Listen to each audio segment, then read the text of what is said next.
Okay. Awkward. It is. Awkward. All right, guys. What up, guys? This is Jimmy Barnett. We're here with TECT Talk.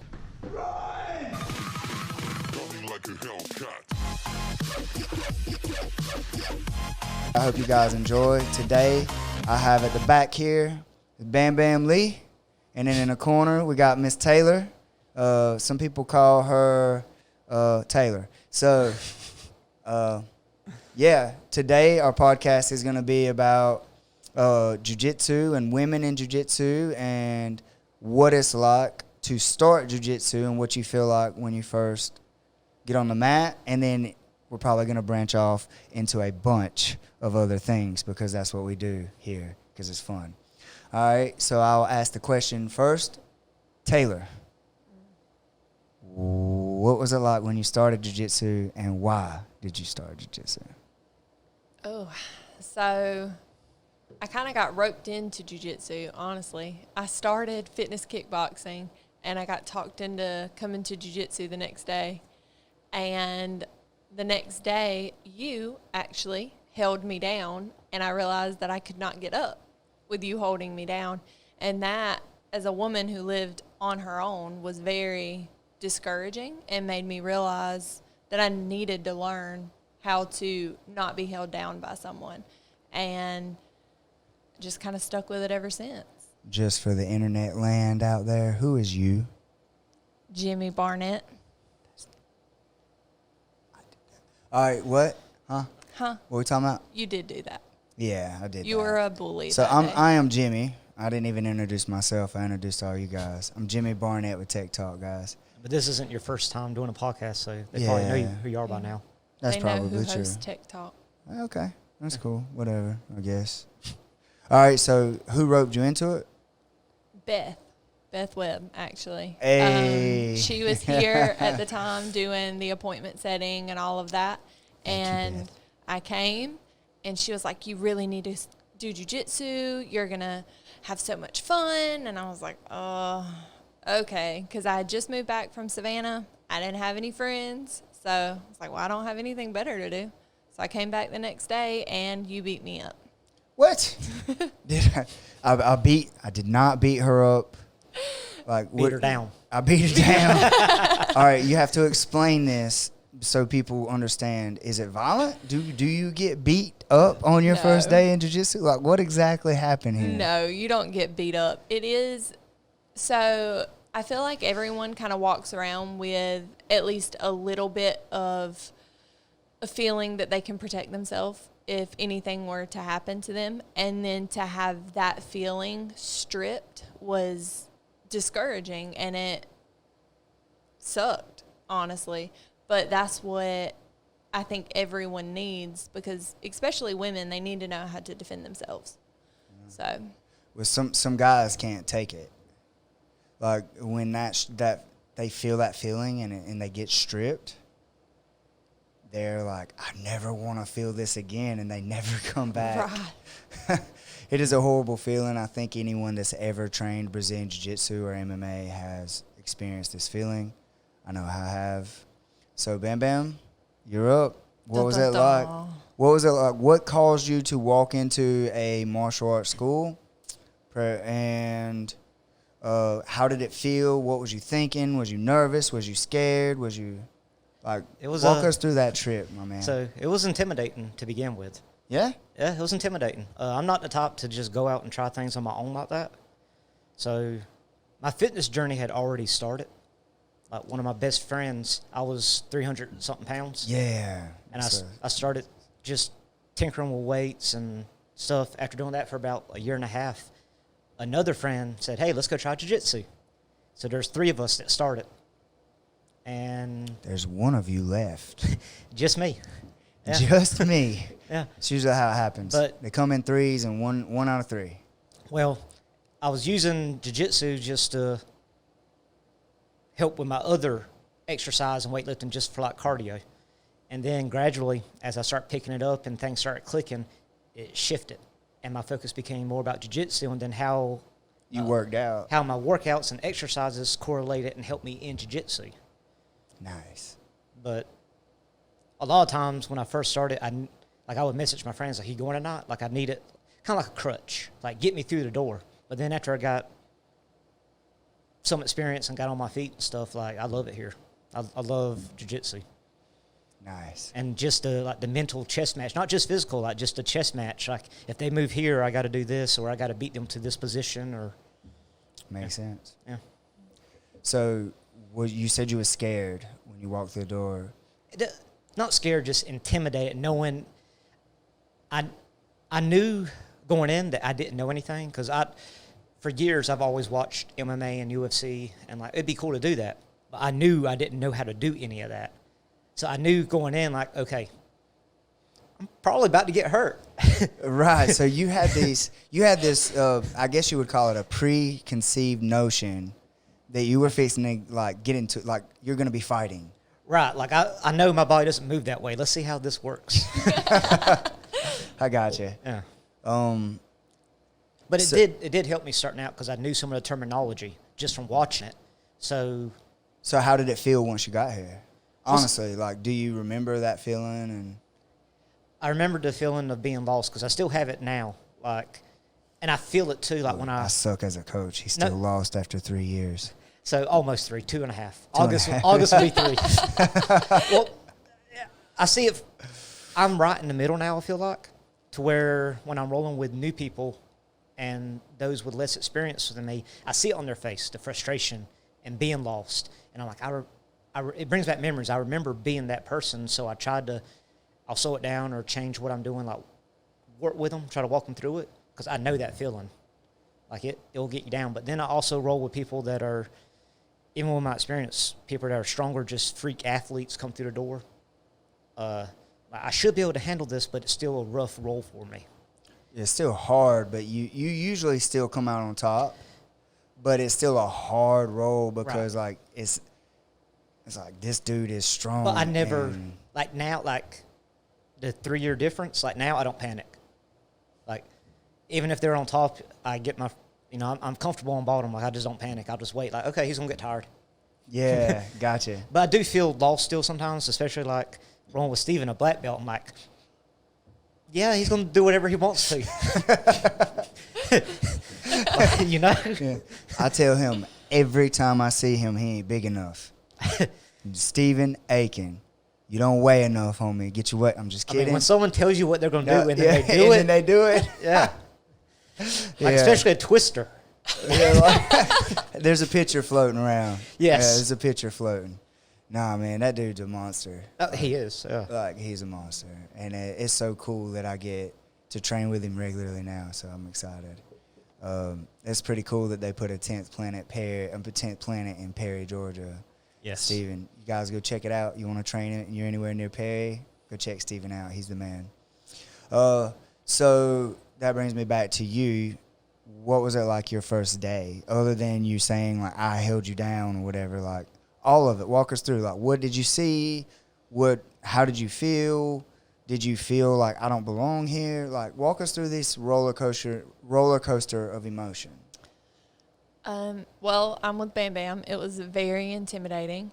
And I remember, everyone on the mat was a freak athlete in my mind, because they were just rolling and rolling and rolling, and they were not getting tired.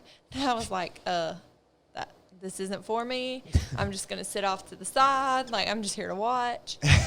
And I remember just trying the warm-ups. A shrimp was so hard for me, and just not being able to move my body the way that it needed to move, and the frustration and the aggravation of it. But, and this is something that I've noticed in every jiu-jitsu gym I've ever been in, everyone was very encouraging, very nice, and they understood because they had been there themselves. Right. So at no point was I like, these people suck, I just need to leave. It was the people that made me stay, because honestly, jiu-jitsu, MMA, none of that was on my radar of what I was going to be doing with my life. So the people are what made me stick around, and then I fell in love with the sport. Gotcha. Yeah, the people are so awesome. Like, when I was traveling and training, I've literally been to hundreds of different gyms all over the United States. And I've had 2 bad experiences. 2. And both times, one time was like they thought I was somebody else. They was like, oh, he's from my rival gym, kill him. The green light right here, ding, and kill him. And then one time, it was more or less a clerical thing. They're like, you can't come here and train because you didn't set an appointment. And I'm like, well, I called someone earlier and they just told me to come. Then I've been sitting outside for 10 minutes, like in your lobby. No one come and got me. And then they wouldn't let me train. Huh. Yeah, and then I was like, well, they was like, come back tomorrow. And I was like, okay. So I come back the next day. And they were like, nah. And then I realized there was a Mick dojo. And they seen my gear and stuff. And they realized, like, oh, this guy's legit. And the instructors there didn't want to be exposed because they were teaching Brazilian Jiu-Jitsu inside of a karate school. And they had, like, red belts on their mat and stuff. And because I sat there and watched through the window because I'm very petty. And I was, like, mad.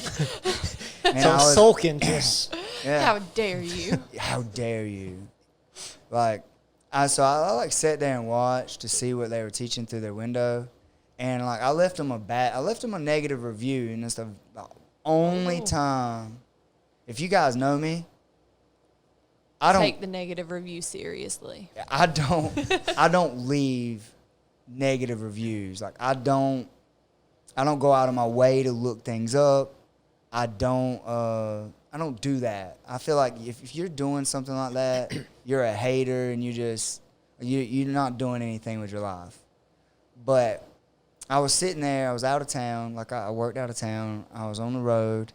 I had called and talked to somebody, and they was like, yeah, come on in, man, we'd love to have you, and they were so nice. And then I get there, I drove 45 minutes after I worked from 5 o'clock that morning till 7 that night, and I get there, and they're like, it's going to be a no for me, dog. Like, you can't train here. And I was like, the lady told me to come. You're overqualified. Yeah. Well, We have red belts, but you're overqualified. yeah. So I was like, What belt were you at the time?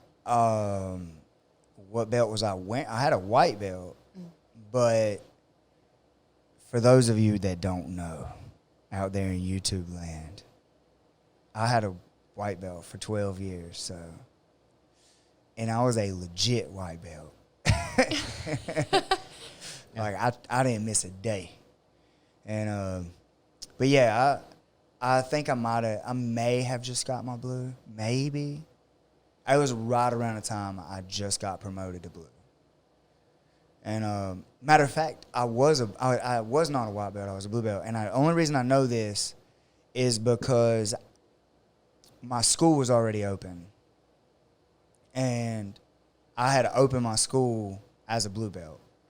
And those same people come on my on my page. They like looked at my page, then went down to my gym and left me a bad review. The 2 owners. So like my review on Tech Center went from a 5-star review to a 4.8 because of those 2 guys. But I didn't care because then I had all my guys like go and leave reviews for them because I'm petty. But I'm very petty. But not really, but I was about that because I just wanted to train. Like, if I'd have got there and I knew more than the instructor, I wouldn't have called them out. And I might not have known more than the instructor. We'll never know because they wouldn't even let me on their mat. And I don't care enough now to even put them on blast. You know what I'm saying? Like, I remember the name of the school. I remember where I was. And it was one of the worst experiences I ever had because not only did I go 2 different days in a row, like I sat in their lobby the first day. I had an appointment. And I sat in their lobby waiting on somebody to like bring me back. Nobody brought me back. So I just walked back after about 10 minutes. And their instructor, which was wearing a purple belt, was like one of their instructors. He's like an assistant instructor. he was like, oh, well, you showed up to class late. You can't stay and train. And I was like, well, I've been outside for like 10 or 15 minutes, and y'all haven't even bowed in yet. And he's like, yeah, well, class starts at this time. And I was like, man, I called and I had an appointment. I've been waiting outside. And he's like, yeah, man, you look like you know what you're doing. How long you been training, this and that? And I answered. I said, oh, I've been training a few years. He's like, yeah, well, come back tomorrow and be on time. And like you, and I kind of owned it. I was like, okay. I sat out front. I was a little late. I wasn't late getting there. I was already dressed out. And I was on time. Like, I was actually almost 15 minutes early, 10 minutes early.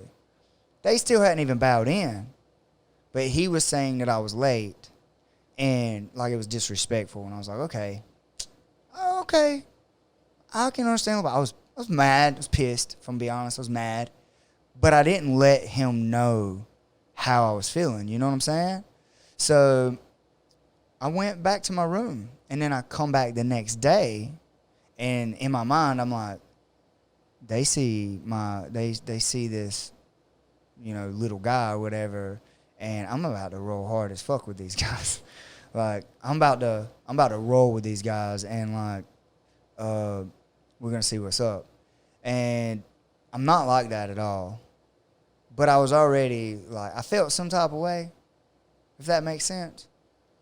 And then I didn't let them know that either. But then they wouldn't let me train again. And since then I sat outside and I watched, and I'm like, man, they got red belts on their mat. They got all this other stuff, and they're doing jiu-jitsu. Nah, and the jiu-jitsu they're doing, like, why are they shrimping like seals? You know what I'm saying? Like, I blast them. I'm like, it's a McDojo. This place isn't real. They knew that I knew what was up, and they were just scared they were going to be exposed. You're talking about McDojo. I've been seeing advertisements. They're making a movie, McDojo. Oh, What? that's going to be so cool. Yeah. Really? Yeah, it's going to be awesome. It's going to be funny. Which brings me to my next question. Taylor. No, I'll go with Bam Bam first. Bam Bam. Hey, ladies No, first. no. I'll go Bam Bam. Because then I know It what's was- coming. It was serious. It was Taylor. I asked her first about how she felt. This question is simple, and I'm going to ask every single person that's ever Pass. come on the show. Have you ever been in a real fight? Yes. Yes. More than one?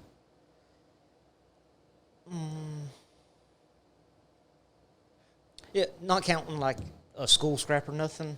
School, everything counts. Kids, just- you could be toddlers in your playpen. It took Probably- you sucker or something. Probably I don't care. just a couple, 2 or 3. Okay. What's your most memorable one? This is easy. So, this And you have to give us into vivid detail so that the audience can kind of see. You paint a picture okay. and explain it, and it's going to be amazing. I can I'm paint ready. a picture. I won't mention the friends I was with. Why not? I'm not going to put anyone out there like that. Let's put them on blast. But I was the one that ended, like, I came out the worst in this. Oh. I mean, So I got beat up, but that's So- why I started training. I never told you that. I'm just kidding. so this happened at a bar. There was there's a group of us, but like dudes in our group, it was 4 of us, me and 3 buddies. Well, one of my friends was dancing with some other guy at the bar's ex, or she said they were exes. I don't think he took it that way.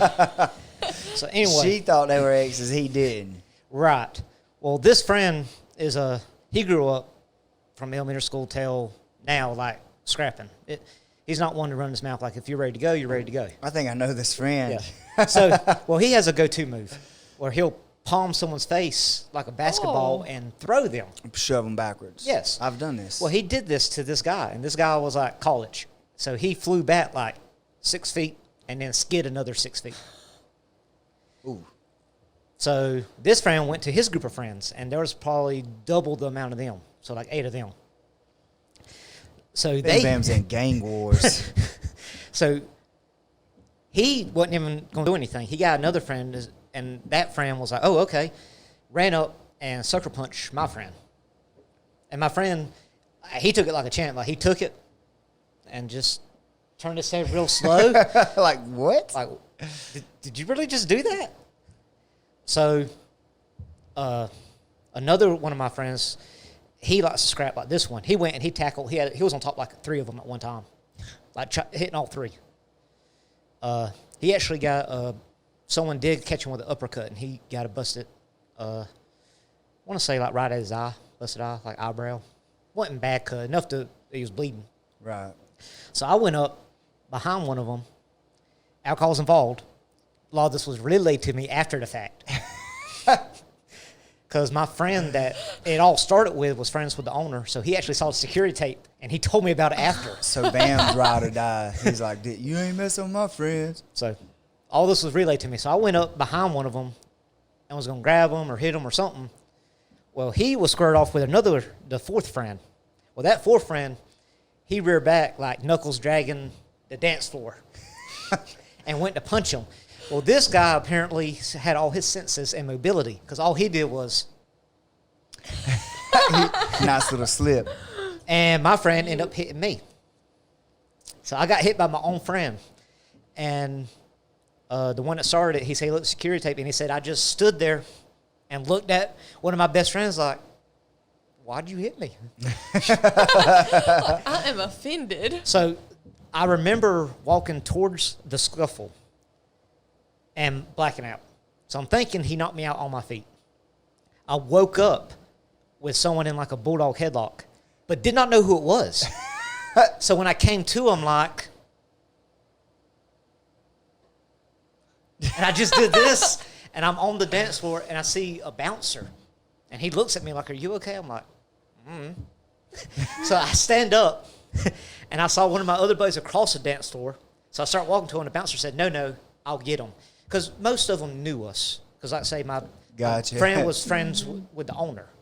He goes, and there was like a side door by the stage. He goes, you go there.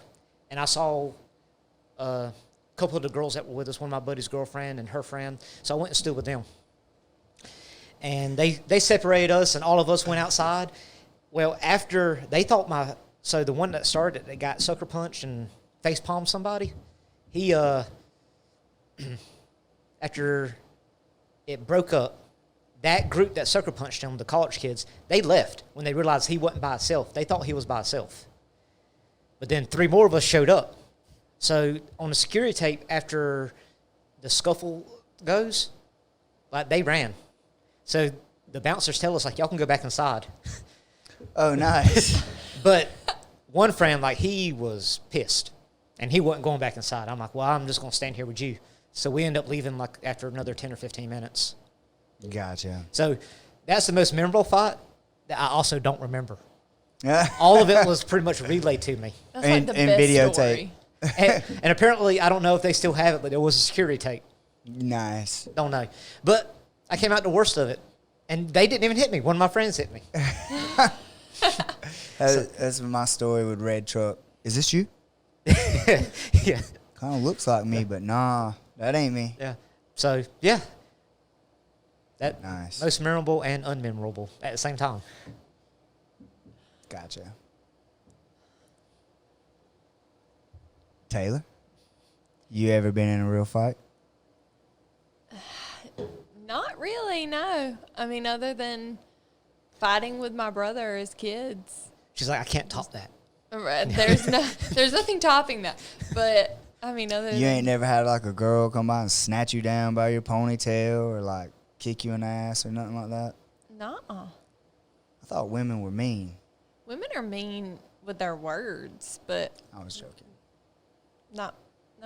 No fight? None. Never.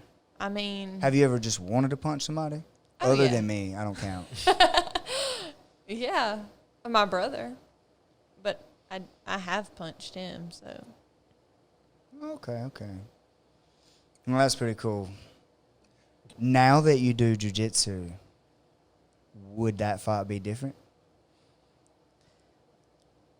Maybe. It depends. Maybe not. Probably not. I mean, when you get punched by someone you didn't know you were getting punched by. Yeah. How much more confident are you now in your ability to protect yourself or A lot defend more. yourself? Oh, I'm a lot more confident now. Yeah. Yes. I noticed a change in you from when you first got here to now, and I wasn't quite sure if it was all because we just got to know you better, or if it was because there's a confidence in you now, like, Probably hey, both. I earned a blue belt.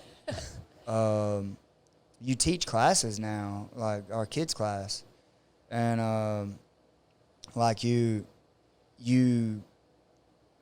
I see you going towards the new people now. Like when they come through the door, like, hey, I'll roll with you. And I see you doing that in a manner to protect the other people on the mat, and in a manner of like, okay, this guy looks big and strong. Like, I want to see how I measure up now, using them as a measuring stick. And I see these things, and I can't help but think to the person that when you come in, you wasn't like, I'm not gonna roll with people, but you didn't want to roll with Right. people. Does that make sense? It does.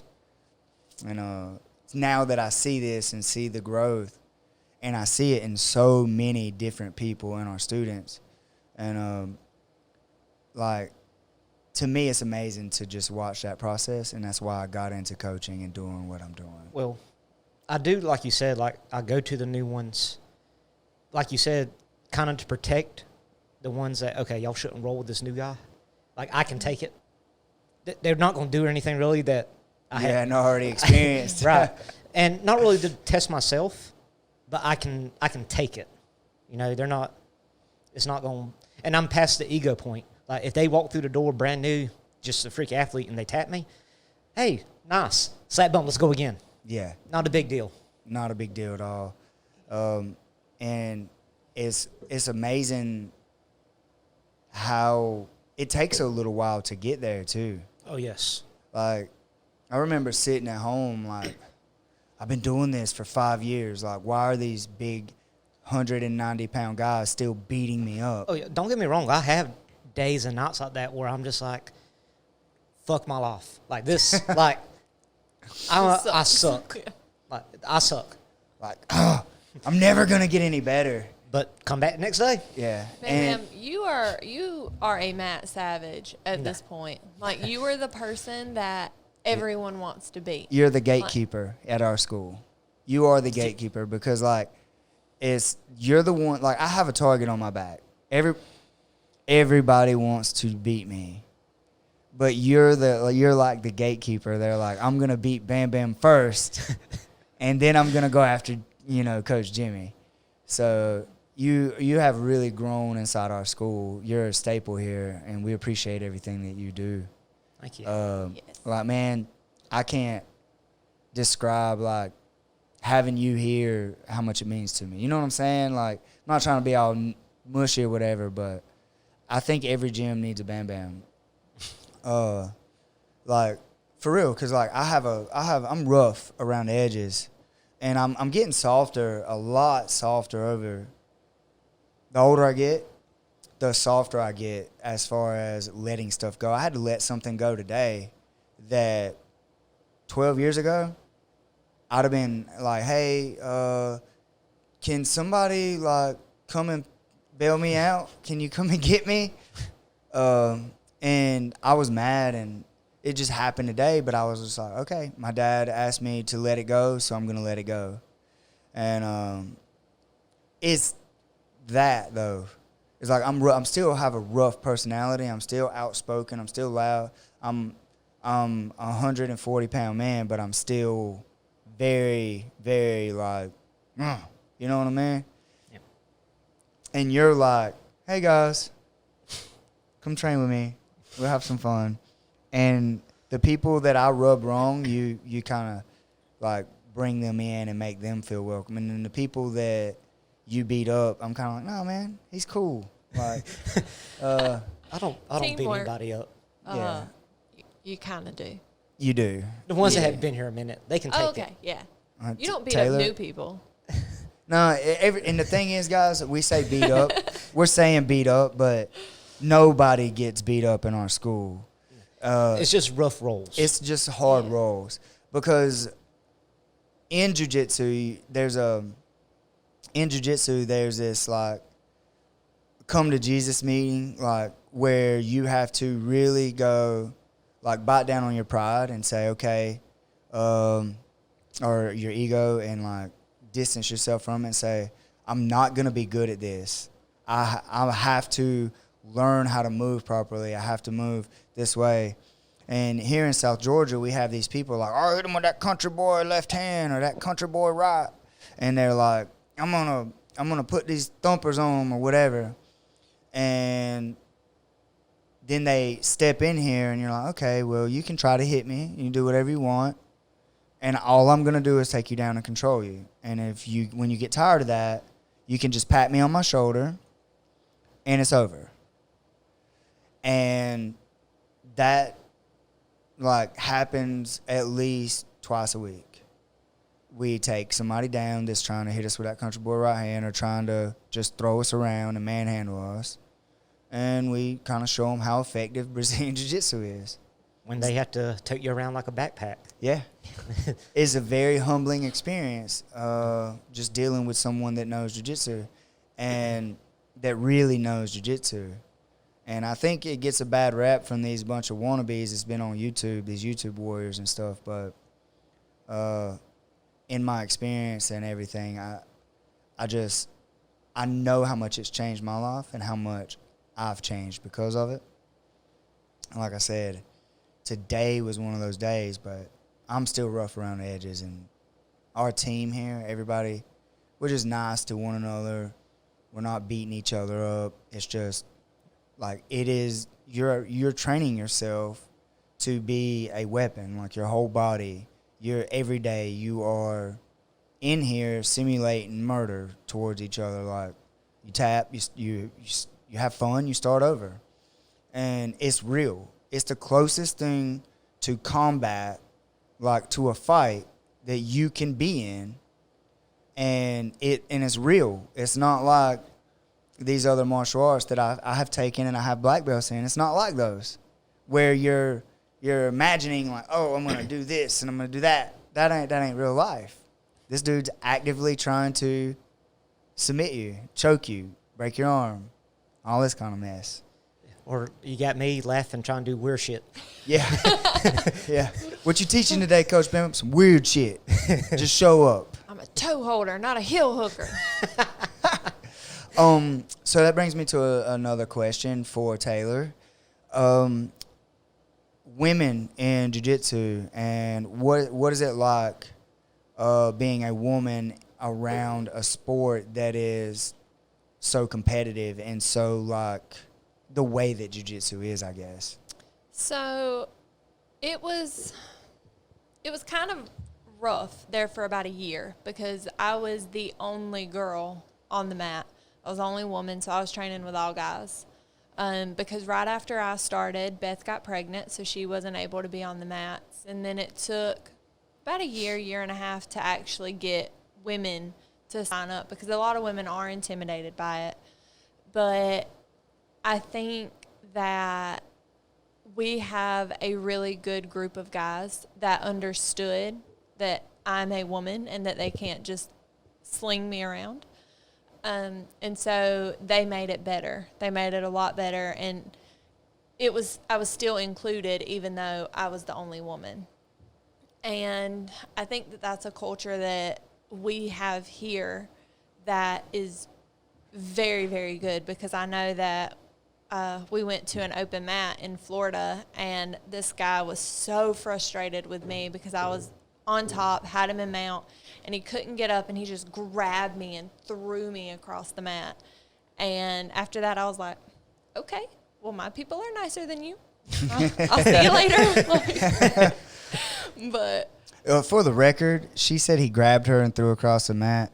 He grabbed her and threw her, and she backed right back in the mount and held this guy down, and he was not a happy camper. I was about to say, I got a question, like, to get him that frustrated, how cool did that make you feel, like, to frustrate him that much? Well, I did feel pretty good because we had been training the same amount of time, and this guy was like 6 foot, like 200 pounds. Easily. He was a big guy.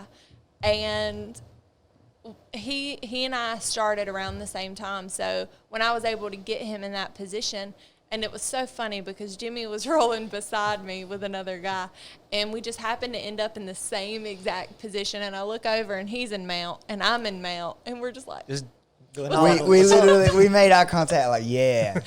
and I think that frustrated the guy even more. And he was pushing on my hips, and he was shrimping, and he was trying to get up. And she was like, nope. Not today. Not today. Well, he got up. But yeah, being a woman in the sport is kind of awesome, to be honest. Sometimes it sucks, especially when all of your roles are with people bigger and stronger than you are. But you feel really good afterwards because you know that you have to fight a little bit harder to be better because you don't have strength to rely on. You have to rely on your technique. And it has been a big confidence boost for me, just being able to say, yeah, I can hang out with the best of them. Like, Well, just like both y'all pointed out, talking about, I got a target, like I'm the gatekeeper. I feel like that's you now for like the women, like you. I agree. Yes. I agree. I was going to say that, and I like leaned into the mic, and I was like, no, don't interrupt her. But I was like, the woman's gatekeeper. Yeah. Like that's you now. Inside of our school, Yes. yeah, a lot of our women are like, man, I want to get good as Taylor, and they're like bragging on Taylor outside of the school on the social media platforms and stuff. So that it's really cool to watch that happen. And this year will be 2 years. Yep. Yeah, so like September will be 2 years that she's been training, and but this day you'd only been training for like 6 months. right. I was still new. I was making sure I was thinking of the right time, but like, we literally took mount the same exact way because I was watching her roll. You know how I like when I'm rolling, people think it's weird because like I never look at my opponent. I'm always just like looking around and like I'm just looking at everybody, and I was just watching her, and I was like, whoop. I flipped my guy, and she flipped her guy. Same sweep, same move, and then we was just like eye to eye, like, I seen what you did. You know what I mean? And that guy was like, and just throws her, and she like just back up the mountain. I was like, yeah. And there was a clear difference in technique and between like the way she rolled and the way he rolled.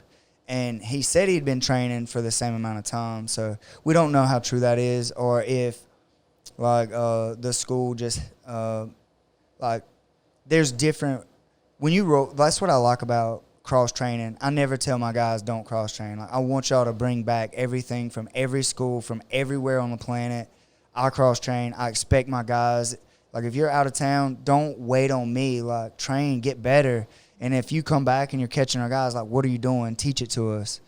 I'm a true student of jiu-jitsu, and I think that's what makes our team so dangerous, is the fact that I'm not any one person's style. Like, I'm a mutt of jiu-jitsu. I have picked up moves from schools all over the world. See, I like learning from you. I'm happy that your school is a school that I walked into. Right. Because you have you pick up different things. Like, it's not just one game. Yeah. And what works best for you. Like, you've tested the moves. The moves have been tested. And also, like, not putting you on blast or anything, but you are a smaller frame person. Yeah, I'm a smaller little dude. guy, guys. So you have to rely on technique. And I like that. Like, it's not just post and push them off. Well, no, I'm not that strong. I can't do that. So here's what I do. understand that. Right. I grab them by their shoulder, and I move them. Right. So you emphasize the technique because You have to. you have to know it. Yeah. The small details, and you Yes. help a lot with the small details, and that is what makes the move work. Yes. Thank y'all. Yeah. Yeah, I think that's absolutely what makes me a decent coach, is because, like, I'm not moving anybody. Right. Like, I won't ever be able to go, you over here, and move them. Like, I have to trick them into moving over there for me. Right. And see, I love jiu-jitsu, just a sport too, because even once you make it to black belt, like you never stop learning. Everything goes in things go in a cycle, or people are inventing new moves or techniques, or someone has different games that you've never encountered before. Like you're constantly growing, learning, humble. Just is continuous. So I meant to say this earlier. Like, we were talking to one of our students. He just graduated flight school over here in Eastman, and he was like, "Yeah, I'm so grateful." Like, he's trained at 2 other schools. He's like, "I'm so grateful that I walked in here and realized what real jiu-jitsu family and what it's supposed to be like." And he was like, "Yeah, my first day, Taylor tapped me out like 3 times." And I was like, "Well, okay, I just got beat up by a chick. This is cool." and like, I kind of laughed about it, but then I was like, "Yeah, and this dude is strong, man. Like, it's not easy to take somebody that's way bigger than you and way stronger than you and just beat them. It's still hard for me, and I've been doing this for a really long time, and I still catch myself going, like, I gotta move." And so that was what I was going to say a minute ago. And then now I'm you bringing up about being small and this and that. It's so funny how you make leaps in jiu-jitsu. You hear me say, like, my best example is I had my coaches telling me for like 6 years, drop your hips, drop your hips. Drop your hips. Drop your hips. And I'm like, I am dropping my hips. And what they meant to say was drop your hip without an S. You got 2 of them. You have 2 hips. And when I realized, like, oh, if I just turn myself and cut myself in half and kind of drop one hip, this person's knee ain't coming back in. When I grappled for 6 years not knowing that, like, how dumb did I feel? But how great did it feel to go from learning how to move around somebody without doing that, and then all of a sudden having that in your arsenal. Just huge jump. It was the biggest jump I've ever made in jiu-jitsu my whole time. That one thing, one day, it was like, TJ said, you have 2 hips. Just drop one of them. And I was like, oh my God, why didn't you tell me that before? Yeah. And but I had developed a game in 6 years of being mobile because I thought that I could not get heavy. I thought that, oh, wow, it's easy for y'all to say drop your hips because y'all are all 180, 190, 230, 270 pounds. I weigh 130 pounds. I'm not just getting heavy. And then I was like, holy cow. I'm heavy as a truck now. This actually works. This works. I can hold you down. Yeah. So that was my biggest leap in jiu-jitsu, and it was the small details. Right. And that's when I started, like, paying attention to, it wasn't just strength. It wasn't just my athleticism. It wasn't just being faster than the other person. It was, how do I make this small adjustment so that I can control this big, strong guy or make this big, strong guy weaker? And when I figured that out, now, like, that's what made me, like, that's why I'm where I'm at. And that's why I feel like I'm leaps and bounds ahead of the game as far as understanding what makes what work and in the small details of things. I still get beat by these other guys that's been training just as long as I have and stuff, and I'm still growing. And you're going to be black belt longer than any other belt. Enjoy the damn journey. Right. Enjoy your blue belt. Enjoy your purple belt. Enjoy your brown belt. Because once you become black belt, that's it. You're black belt. Do you think you stop learning at black belt? No. Like, hell no. Like, I still have people come in showing me shit, and I'm like, let me see that again. oh, well, I've been doing it this way. Let me try. I mean, I like your way better. Like, I'm still on that journey, still gaining knowledge. I'm still doing these things. Yeah. And the black belt, like, there's nothing else. Like, that's it. Like, you might have a degree or two put on there, but you're going to be that belt forever. Yeah. Enjoy the journey. The black belt you're going to wear that belt longer than you do any other belt.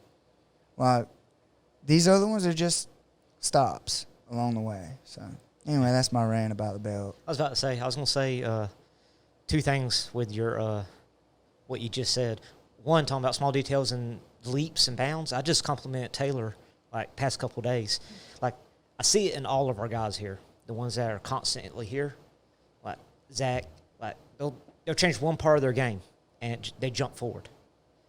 But I see it with Taylor. Like, it's every time I roll with her, there's something new, And it's hard to deal with. Like she picks up. I don't know what it is. She slowly gets better and better. And It's better. every single roll. Like other people, they pick up something and they get better like for 2 or 3 weeks for that month. Then they pick up something else. It seems like she picks up something new every class. I think I just learned how to butt scoop. I think And get your hips away. I think that's my new Get move. on it. Just Get on butt her hips. scoop. Butt scoop. Square them up. Yeah. And something else I want to say. You say you never felt stupid or hips. How do you think I felt? Wave. Someone don't know how to wave. I forgot about that. Yeah. Hey, you how should. stupid do you think I felt? All right, so I think you should tell your story, Bam Bam. Just let the So world first know. off, I was still a white belt. Just so we know, I was still a white belt. Allegedly. He Just did 'cause of get blue. his blue like 2 months after that. Just because I got my blue, I think I know shit. I don't know nothing. I know enough to get me in trouble now. That's great. That's it. It's to tell your story. It was one of my. How do y'all wave? I wave like this. Bam Bam waves like this. No, it's the whole hand. It's the whole hand. Because this is even still kind of normal. This ain't normal. No, People wave like that. no, I've seen them wave like this, like I've the seen, and then, like- pageants or stuff. yeah. Hey, that would have still worked. But still, Next, just say karate chop. Like no one knows. So guys, what we're talking about here, it was like my second competition ever. Allegedly. It was like my second competition ever. And when I first started jiu-jitsu, I never thought I would be competing. Just put that out there. Yeah, never in a million years did he So- think he was going to compete. So I got taken down. I got to sweep pretty quick, and I was just heavy with top pressure, side control, half guard, just stuck right there Just dominating. on top the whole time. And I had Dars. Dars was there.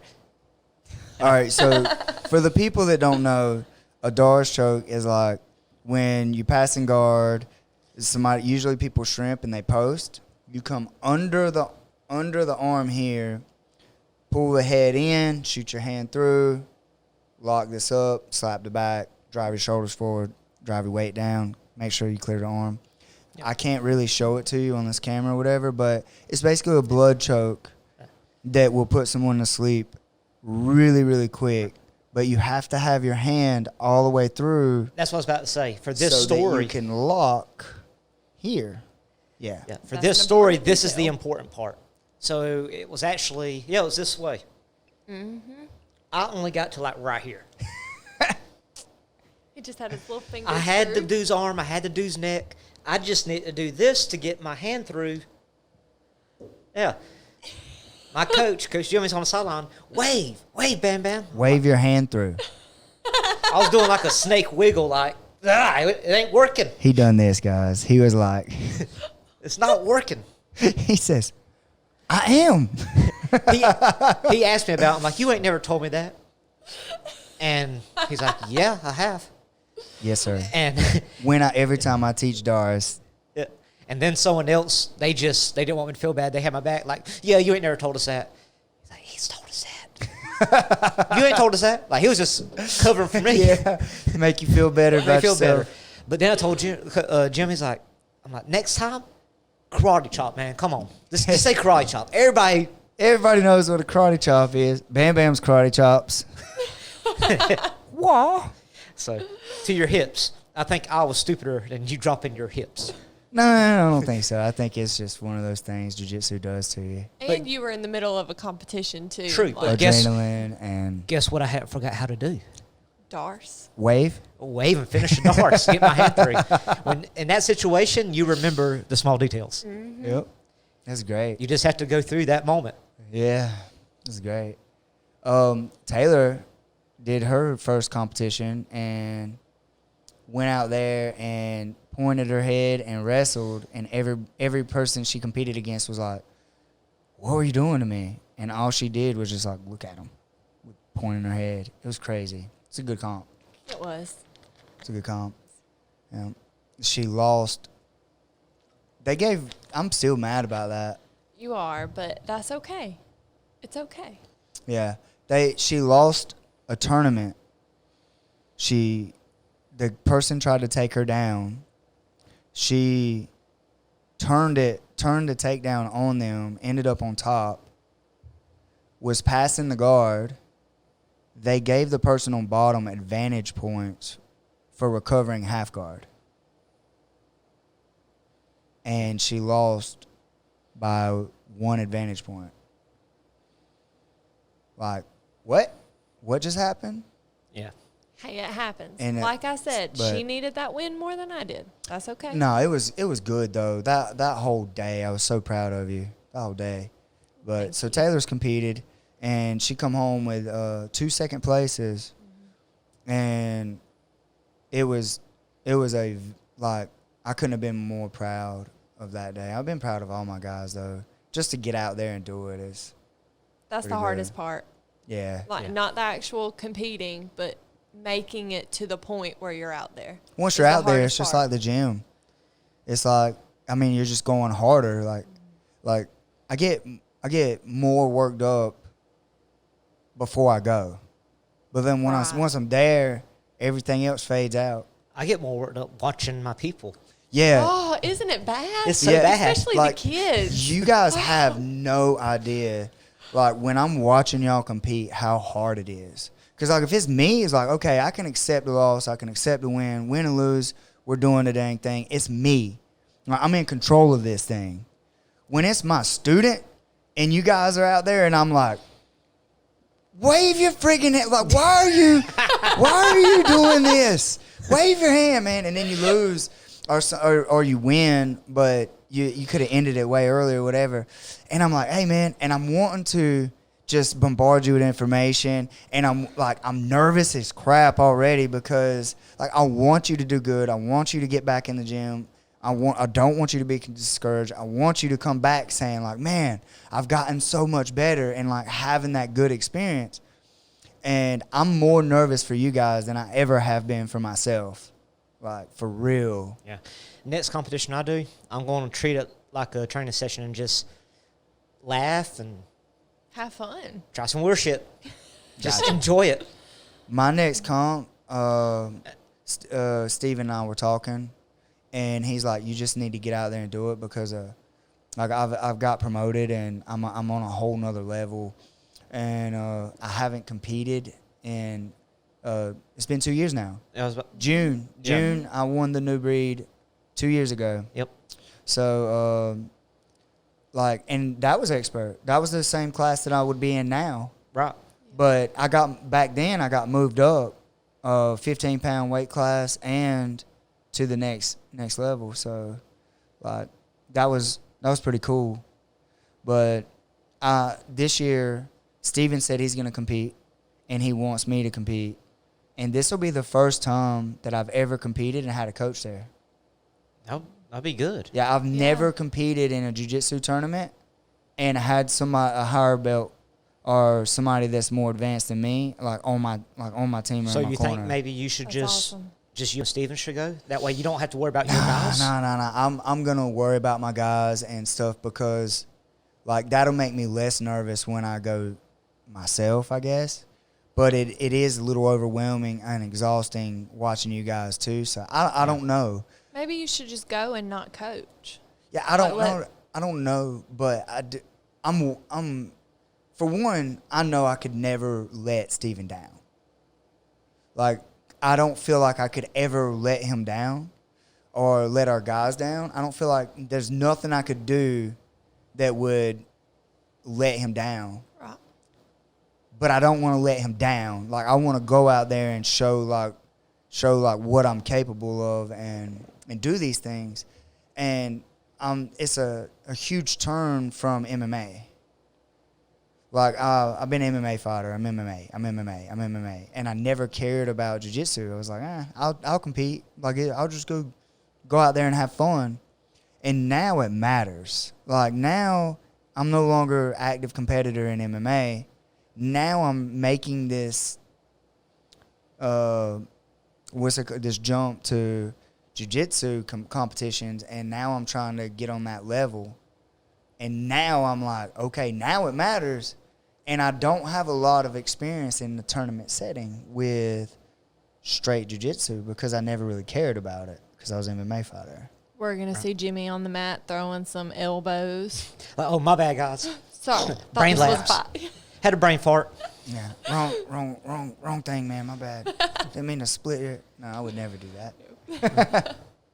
So, what do you wish you could change about our sport or our gym or like any of it? Like, what changes for the better would you like to see as a female athlete? You wouldn't ask hard questions, would you? Yes. Yes, I would. Honestly, the only thing as a female athlete that I would like to see changed across the sport as an entirety is more women training.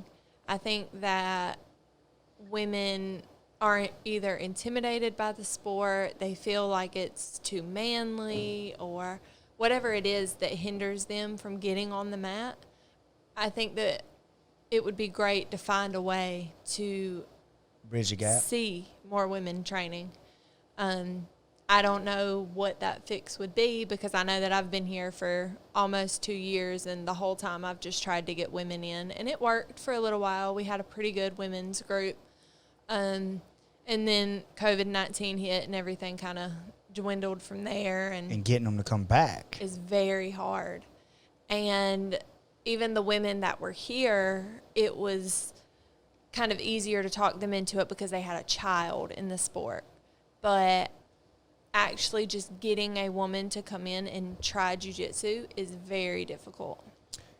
Why do you think that is, honestly? Let me ask you this. Would you have ever come in here and done jiu-jitsu without kickboxing? No, I Why? wouldn't have. It's seen as a man's sport. What was your experience when you first started? Because I know this story, and I wanted to like tell everybody what kind of mindset still exists. What story are you talking about? Which one? What you were like at your job. Oh, that one. Okay, so I started. Time out. This will be shared on social media. Do you not want to tell the story? Maybe not. Maybe not. The gist of the story, though, was that it was not appropriate for women to be grappling with men, that the sport itself was too sexual for women to be in here, and that they shouldn't be putting themselves in a position like that, and that I should use better judgment than the judgment that I was using, and that they would never let their daughters do that sport. And it was a fight for a couple of months. There was a lot of every tension. day. Yeah, every day. Like, and I could not believe what I heard when I heard it, because this is the best way to prepare your daughters or your wives or your sisters or like for an attack, to get them to safety. This is absolute. Or is there douchebags in the sport? Yes. There are bad people, period. Like race, religion, sports, whatever. There's good and bad. Like, because we're all human. Like, it doesn't matter about anything else. We're all human. There's good and bad of all walks, everywhere. Now, with that said, this is the most effective way, other than a firearm, to protect yourself. And I believe that wholeheartedly. But here's the thing. Even if you have a firearm, if you're not trained with it, you're just giving a bad guy a firearm probably. Like, there's a chance that you don't, but, like, from here to here, if there was a firearm in here and someone that knew jiu-jitsu wanted the firearm, like, the likeliness of you getting it out and getting it drawn on that person is like slim to none, very slim to none. Like, you might as well just say, you know what, man, here you go, just shoot me with my own gun. Like, is that dire? And so I actually just saw, like, you see all kind of shit on the internet and YouTube and all, but it was something where the guy actually does self-defense videos. Like, it's always security cameras or home security cameras, and he walks you through what he sees and how it should have been responded. It was an off-duty cop and a mechanic, and they had a disagreement, and the mechanic took the off-duty cop down. The off-duty cop drew a firearm, not his service weapon. He had a different, just a home personal use. Yeah. The mechanic took it away and threw it, and then proceeded to still handle the off-duty cop. Yeah. And then went and got the firearm, took it inside the mechanic shop and locked it up. I was like, we need to call an on-duty cop here. I'm not giving this back to you right now. Making your point, like, an off-duty cop and the mechanic just took it away from him. Speaking of, like, I think that is a huge gap in their training anyway. Right. I think we've talked about this off the podcast. Like, Yeah. women for self-defense, cops, better training, on-the-job training. Right. We need it, man. Yeah. 100%. Anyway, so you think that you just need more women in the sport? That's what you would change. How do you think we go about making women more comfortable? What could we have done differently in this particular facility to make you more comfortable and you want to do it right out of the gate? Honestly. No hard questions here. No hard I'm not a questions. woman, but I have input. Yeah, what's up? So, but it's almost like a catch-22. I feel like you do need to get a base of Females. in the class, but once you have that base, have a women's only class with a woman instructor. I think that would help bring more in even. I do. I agree with that. But But how do you have that one? Yeah. Well, Taylor is our one. Okay. She's going to be the instructor eventually. Eventually. So, all right, you're saying that she's going to be the one and she's going to get there and she's going to do this. So I didn't have all the answers. It's getting that base is the issue, the problem, getting them in here. All right, so no offense, ladies. This is going to sound, I guess, judgmental or whatever. I don't see that working out very well. Women are mean to each other. Women are mean to each other.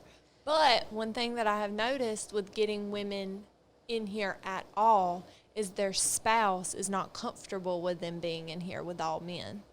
So even if they want to try it or they... Is it because of my spats? It might be.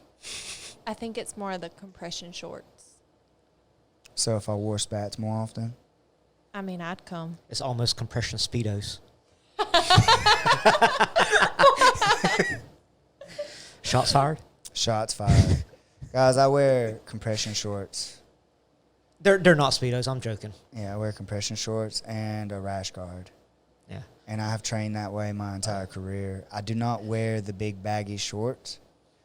I did when I first started, and after about the third training partner that got their toe broke because I take up so much space, like, well, I got tired of breaking my training partner's fingers and toes, so I started wearing compression stuff. It's not because I think, oh, I'm going to wear this compression. No, I'm trying not to break your fingers and toes. Yeah. Or my fingers and toes. I have weak toes. Yeah, I've broke Bam Bam's toe. I've broke it myself. And Bam Bam's broke his toes doing warm-up. I have. Yeah. I have weak toes. So You're talking about, no offense about women being mean to each other. That's almost kind of different but kind of the same when you have the big, strong guys come in and their ego gets hurt not being able to do it. It's along the same lines. We were just talking about that because I said the same thing. I said, well, guys, I mean, they can either take it one or two ways. When they come in, they can say, oh, they beat me, I'm not coming back, or, oh, they beat me, how do I do it? But I think just having that option, like you will still have both genders training together. Right, they but can just having the choose. option for a women's only class, like once or twice a week. I think it would be awesome to have a women's only class here and having a women instructor. I think that would be key, because I do know that men don't want their wives or their whatever, their girlfriends training with other men, Right. which I never understood that, but I'm also not a very jealous person. well, and you grew up in martial arts too. Yeah, that's the You one grew up in reason. the That is sport. absolutely one reason I ask questions that I'm asking about, like, how did you feel? Because I coach and I own a gym, and like I want you guys to come train. Yeah. Like I want y'all in here training with me. And it's been forever since you were that new I person. don't remember. I don't remember what it was like walking into a school and going like, this is going to be weird. Like, it don't feel weird to me. I still have that feeling when I go to a new gym, like, I don't know what to expect. But as soon as I get on the mat, I'm at home. I don't have that, like, oh, my God, this is, I'm going to get killed in here feeling like I don't go It's through that. Not knowing that gym's culture and Yeah. mentality. Yeah, but I still don't go through that, like, this is new or, like, terrified that somebody's going to beat me up. Like, I'm not very scared that somebody's going to beat me up. And I know that, like, I've never, ever, ever been in a school with where everybody was just mean or anything. Like, it's always such a good Except for that atmosphere. one bad experience. I actually know that story. Yeah. Where they thought you were someone different. Yeah. Other than that. Yeah. It's like, oh, yeah. We don't, but that still, even then, like, I wasn't outgunned or whatever, because I'd been training long enough to be able to handle myself. Just like, oh, what are we doing? We doing this? yeah, we're doing this? This is it? Okay. But, so, a women's only class, you think that would help? Yes. I think that would cause problems between, like, I think there would be a lot of, I'm not going to say bickering, but I think there would be a lot of back and forth for, like, control or dominance. Like, I think that, this is my opinion, not even really my opinion, but I think, like, you guys have this territorial thing. Like, your home, you're going to make it your home, you want your things a certain way, and this is it. And I've experienced this inside my own gym, so I know. Now, I'm not saying everyone's that way. I don't want to get it twisted that way, but how do we overcome that and make everyone feel welcome and get what you would like to see change? What would you do to fix that? Either one of you guys. I feel like it would fall on whoever the instructor was to Just nip it in the butt. nip it in the bud. Like, okay, like each of y'all, like you're trying to be top dog. This is my class. Right. I'm the instructor. I'm top dog. Because And women, yes, or from By the way, not all experiences. women, but I'm not grouping people. I think that's one of the worst things you could ever do is just group everybody as a whole, like all men, all women, all whatever. Yeah. That's one of the worst things you can do in the world. I'm just saying, speaking from my personal experience, like this is what you're I've gonna witnessed. have the joy thieves or the And we get rid of them here anyway. and like the I ones kick those people out. You get people that just like drama, and I said people because some it people goes both just ways. Yes. I've had to remove male members. So I because feel of like that, so. I feel like it would be like that. Like if you get someone like that, then yeah, I come agree to with Jesus you. meeting and sit down with them. And if things don't change, It's over. I'm sorry, I don't think this is the right atmosphere for you. Gotcha. And I mean, we've kind of already somewhat dealt with that, where one person didn't like this other person, and that other person didn't like this person, and there was some people in the middle, and I was just like, well, the first time it happened, I was like, all right, everybody out. Everybody's gone. This is my place. it's just like but they continued to train together, and it didn't affect anything on the mat other than they didn't want to be partners. But then when things did kind of come to a head between the two, it was like, okay, well, this is the problem. We'll just not be partners. And it ended up working out fine. And Yeah, that was the recent. That Right. wasn't like the one I was talking about. One I was talking about was everybody. We lost everybody. I was like, go. start over. Out. Get out of here. Clean slate. Clean slate. We're going to get some new people because we don't like you guys. Not that we don't like you guys. We love you guys. If we you didn't was do a done, guys. women's only class though, and just stayed with how things are, I think that our guys are awesome, especially with welcoming women.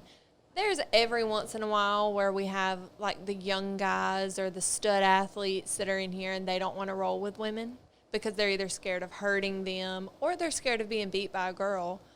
But other than that, as long as the men are accepting of the fact that they are going to roll with a woman and not try to rip her head off or be too docile, like actually roll with us. Don't just treat us like we're going to break if you touch us.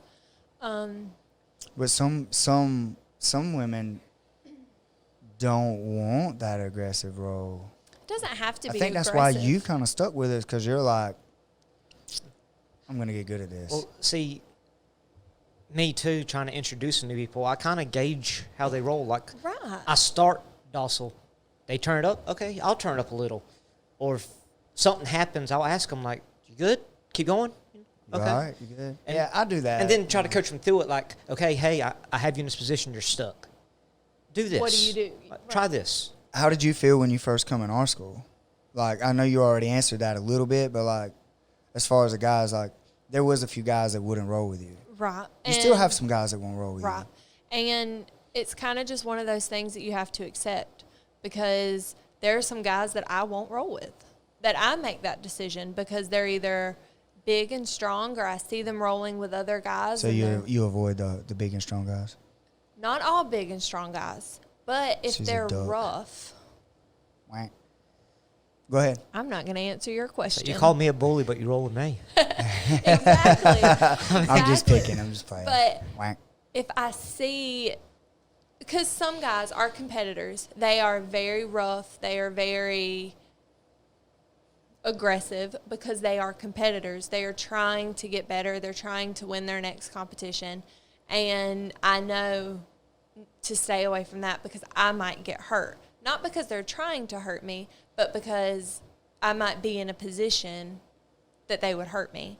But flip the coin over and they choose not to roll with women because they might hurt her or, you know, whatever the case may be, that they're just not comfortable. And, oh, man, I can't tell you how many times I have rolled with a guy and he, like, grabbed my sports bra or his hand landed on my hip. He's like, oh, I'm so sorry. Like, my bad.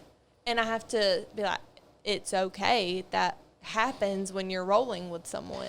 Like, I feel unless it's blatant, like if it's a legitimate accident, like you kind of just Roll with just it. keep rolling, just roll right through it. You know, ignore it. right. So basically, what you're telling me is, if I want to grab the booty, that's the time. Here, not here. Nah. All right. It so We is aren't not one of those okay. people. That is not okay. That's a joke. It was a joke. It's an inside joke. Yeah, that is not okay. It's not okay. Not It's even never a little bit. okay. So, with what you're saying though, I'm kind of on the fence with a little. So if you were new and you don't know who to roll with and who not to roll with, like in our school, we know that I'm gonna be like, hey, you need to stick with these people. Right. To anybody, even new people. And the main reason is when I see a stud of a guy come through, I'm like, okay, we need to see how this person's going to roll. I'll put them with somebody's been doing this a while, blue belt or higher. Right. And I tell them, like, you should only roll with these people. So you're usually sticking with me. It's Yeah. always Bam Bam. Bam Bam. It's not always Bam Bam. Because if Corey's here, it's Troy. Corey. Or Troy. But mostly Bam Bam. I was about to say, who's always here? Bam Bam. So, or me. Or Right, you? yeah, I'll pick them up. Like, hey, you roll with me. But I do the same thing when like you have me run class. Okay, roll with this person, or this person. And I think that's up to the instructor to protect their Right. people. Yes. Because, guys, I'll tell you right now, from personal experience, new people that don't know what's going on, they feel like they're in a fight. They will hurt you. And they're just like, and they're like just spazzing like crazy. And you have to take all of that energy without killing them and like control it and maneuver them. And you're trying to do it in a manner that they become a member in your school. Right. So there's this three-way or balancing act that you're trying to perform to not hurt this person's ego so much that they never come back, and not get hurt by this person, and like show them like, hey, this works without hurting them or hurting their ego. And it's such a like three-way balancing act that is crazy. I think all gyms need that mat enforcer Bam to Bam. help. All gyms need a Bam Bam. To help, because as an instructor too, like this is your business, this is your livelihood. You can't smash everybody that comes through. No. Like you're like you. It's If hard. you do it, it's okay. I didn't say that. It's hard to That's what he walk that said. line, being an instructor and owning the business and being a mat enforcer. Right. Makes sense. And I agree with that. And I think that's why our culture's so good. I think that's why we have so many members. Right. And I believe that, man, at one point we had like 16 women in here, 15, 16 women. We had a good bit. That may be exaggeration a little Well, bit. I I may think be it- exaggerating. I But I think it was know like we had 11.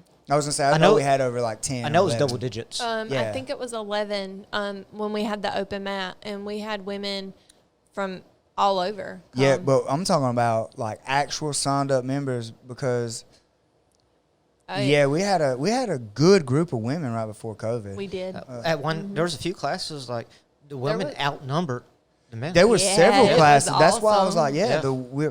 and that speaks volumes about our school and how we handle women and how we try to make them feel safe and make them feel like this is a good place for you to train to learn self-defense.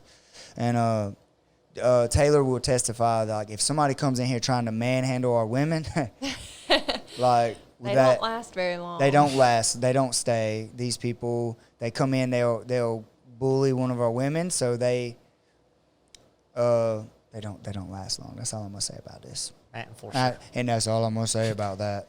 All right, so We have a very open door culture too. If something's going on, then everyone feels comfortable enough bringing it to your attention. Right. Try to So- address it. Like, I know classes I run, if something happens, I handle it the best way I know how. Right. As soon as the opportunity presents itself, I like, hey, Jimmy, this happened. This is what I did. yeah, if Bam Bam's calling me at 10:30 at night, I'm like, oh God, what happened? Like, oh, okay, you killed everybody. Got it, cool. Just do an incident report, put it in the office. We had to call. See you tomorrow. We had to call an ambulance. Someone went out in a stretcher, which this happened before. That did happen. Hey, I was so- whoa. I was Don't so get me started scared. about it. It was okay. It was a precaution. yeah, I know. It was straight precaution. I know, I'm just But I was picking. so scared sending that text. Like, oh, What do That's I great. say? I think one of our like one of the best things is like Jimmy. We had a guy. We had it was I'm gonna have Zach on here and probably Mitch come on and tell this story. you just told me this story about the past month or two. Like I hadn't heard it. No. And it was great. So quick, short story. Like my gym, everybody knows how I am, and like I'm pretty laid back. I'm a pretty laid back guy, but this is my baby, and like they had a guy that was like, hey, can we come in and spar? We had the cage set up. Can we come in and use the cage and spar? I was like, yeah. They was like, we got a guy that he don't really want to train a whole lot, but he thinks that his martial art's better, blah, blah, blah. He just wants to come in and spar a little bit. I'm going to make sure he signs a waiver and don't hurt him, pretty much. Guy comes in, goes in the bathroom, walks out the bathroom, and this strong aroma just floats through the gym. Oh, Yeah. And we're right across the street from the police department. And like, I don't do that. Like, I'm laid back, but nah. Not this is my baby. Like, we ain't doing nothing to endanger my baby. And they got to call me and tell me, like, Jimmy. And that's exactly how they said it. That sounds just like. Yeah. Jimmy. And I'm like, what's going on? This happened. And we made him leave. I'm like, clean it up. Some air freshener or whatever. But no, we're not doing that anymore. Like, Yeah. whatever. But that story is hilarious. And let Zach tell it. It's hilarious. Yeah. We have probably have a few stories. Oh, we got a lot. My favorite one is Madagascar. It's my favorite story ever. All right. So getting women involved, getting women in, making them feel comfortable. Obviously trying to get a woman coach. So another year or two, Taylor will be heading that up hard and strong. She'll be our women's coach. That is definitely something that we're looking forward to. What are your goals coming up as far as jiu-jitsu, as far as your retirement, as far as all that stuff? Like everything, like your like the end game for you. Well, I want to answer your other question because I was thinking about it, what we'd like to see different in our sport. So Yeah, I didn't give you a chance to answer it. I was thinking about what I'd like to see is more understanding of jiu-jitsu, of wrestling, like high-level collegiate wrestling, stuff like that. Because, like, you watch an MMA event, just specifically UFC, just because everybody knows what it is, Bellator.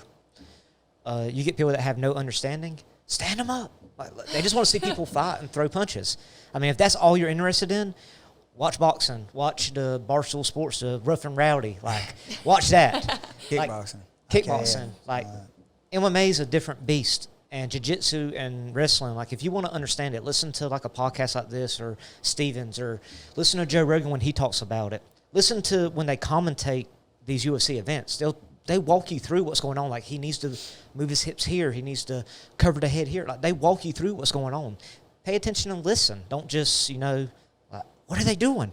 Like, I would like to see a better understanding. They're just hugging. They're just holding on to each other. They're just holding on to each other.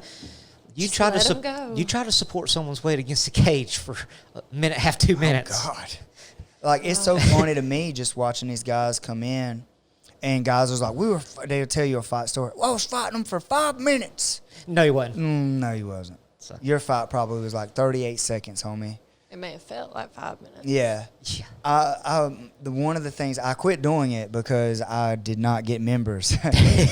But I was like, oh, your fight lasted 5 minutes. That's great, man. Come here. Here's what I want you to do. I want you to swing at this air. I want you to punch at the air. I'm going to set a timer, and I'm not going to tell you how long. I just want you to punch at nothing but air, and I'm going to stop you. And I want you to tell me how tired you feel. We're kind of seeing how good a shape you're in. And every time, I would set the timer and let them just swing at the hair. And I'd be like, swing, go, go, go, go. Hit that air, hit it. Hard as you can, let's go. 32 seconds. After 30, most of them would quit at around 32 seconds. They would just be like, hands would be on their knees, their head would be down, and they're just sitting there breathing hard. Or some of them make it through it, and I'll stop them at 32, and they're like, and they're just like mouth breathing. And I'm like, that was only 32 seconds. And they're like, oh, wow, I'm out of shape. I'm like, no, you're not that out of shape. You just don't know how to breathe when you're throwing punches. Or when you're grappling, you don't know how to breathe. Yeah. And you expect me to believe that you were grabbing on somebody and punching on them and moving around. I didn't call them out and call them liars. Call them out in a nice way. Yeah. Yeah. But you got these guys that don't know, like, they're in shape. They run, they lift weights, they could bench press Buicks, and they come in here and then they're tired in a minute and they're dead. And they're walking out the door throwing up. Yeah. I need some mustard. Oh my gosh. Like, you got any just mustard? Throw up on the mat. Don't do it on the carpet. I had a kid throw up in class one time. Outside. Go outside. Or the bathroom toilet. He couldn't. He was just rolling. Yeah. He couldn't make it. Apparently that was my fault. I didn't even do anything. Bully. Did you take him his water and everything? Yeah. Should have took him mustard, Bam Bam. Like, we just keep mustard around. Well, I couldn't believe he asked for mustard. Like, I've heard vinegar, like, for cramps and stuff, but... You got any mustard? Like... What? Huh? And not Like, even nah, bro, we don't keep mustard in the gym. And if you want vinegar, like mustard, like how about some pickle juice? Even given we don't have that either, but that would have made more sense to me. I would have laughed at either. You got any pickle juice? Like, is we like a damn grocery store? Like, what are you talking about? Yeah, we just got some in the fridge back there. Give me a second. It'd been funny, like, let me check. Yeah, let me go check. No, he got no dang mustard. Anyway, that's another story. All right, so end goals, short term, long term. Yes, sir. Okay. Short term. In the world of grappling martial arts. Yeah. Well, you even said retirement. Yeah, your retirement. Yeah, that too. Retirement from grappling? No. Okay. Like for his life. Like, Okay. does he plan on doing this forever? Is this going to be something he does when he's 70? Whatever. Okay, so God willing, unforeseen circumstances, like jiu-jitsu is part of my life. I'm here. I want to be here. Short term, so with COVID-19 and quarantine, I kind of slacked, got a little out of shape, gained some weight back. I would like to start here getting serious before the next competition and get back to where I was. I've competed in 170 and 185, and I felt most comfortable technique wise and strength wise with guys around 170. Just because I felt like I wasn't as overpowered, because I'm not a strong guy. So I figure if I can add in some weight exercises, cut my weight back down there, my goal is to get back there and compete at that weight. And I like to, some organizations have absolute for each skill level. I'm going to start competing. So I would compete at no gi and gi in my weight class at my skill level, just to get some gi experience and all. We still train gi. But then I would like to do the absolute for my skill level, like absolute for intermediate, basically a blue belt for just no gi. So I would be in 3 divisions. I wouldn't necessarily, I don't focus on gi. We train it, but I'm not as confident. So I would just do the absolute for no gi. I would like to have one of them belts eventually. Nice. But that's short term, and just continue through the levels. Keep coaching like I'm doing, kids class. Just keep getting knowledge. Eventually, maybe this could be like a way to have like second income down the road. Like I'm not even like right now. Just being here gets experience. Me running kids class, I get experience. I try to tell people that in the beginning, like if you come to kid class and just help in a kid's class, you get so much better and so much more small details. Because believe it or not, most people that aren't advancing in jiu-jitsu, it's because of some basic thing that they're missing. They're missing something, some basic, drop your hips. Like something, drop your hip. Some basic understanding that you're missing. Some basic concept, like pushing on the head. I don't understand why jiu-jitsu guys don't push on the head more. I started focusing on that right before the COVID broke out. And I know you said you noticed it. Yeah.